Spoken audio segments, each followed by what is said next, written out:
Hindi kikilalanin ng Pilipinas ang pinakabagong mapa na inilabas ng China na nagpapakita ng mga nasasakupan nitong teritoryo kabilang na ang malaking bahagi ng South China Sea. Sa inilabas na standard map ng Chinese Ministry of Natural Resources, pasok sa inaangkin ng Beijing ang Exclusive Economic Zone ng Pilipinas o ang West Philippine Sea. Sa isang pahayag, sinabi ng Foreign Affairs Department na mariin itong tinututulan ang bagong mapa ng China na mula 9-dash line ay naging 10-dash line na. Wala rin daw basihan ang bagong mapa ng China lalo na't pinawalang bisa na ng 2016 arbitral ruling ang 9-dash line claim ng Beijing. Suffice it to say that we already protested against that. Definitely, we're not in favor of that. We reject that, and we continue to promote a peaceful settlement of disputes in that regard. Para naman sa National Security Council, hindi mabubura ng mga mapa ang legal na karapatan ng Pilipinas.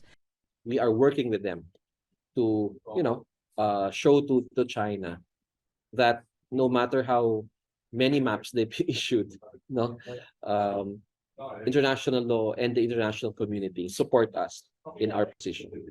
Giit naman ng ilang mga eksperto, hindi dapat ipagwalang bahala ng Pilipinas ang paglalabas ng China ng ganitong klaseng mga mapa. All countries issue maps, but it does not become routine if you claim territories of other countries. If you claim the maritime zones, that's a different thing. That's no longer routine. That's highly objectionable. Yung pagpapatrolya dyan, yung pagkuha ng likas yaman dyan, at yung pag-challenge, yung ating mga routine na resupply, maapektuhan din. Kasi yun nga, ang konsepsyon nila, itong katubigan na ito ay bahagi ng kanilang teritoryo. Umalma rin ang India at Malaysia sa inilabas na mapa ng China. Sa isang pahayag, iginiit naman ng Beijing na routine practice ang kanilang paglalabas ng mapa at hindi ito dapat i-overinterpret ng ibang mga bansa. Tristan Udalo, CNN Philippines.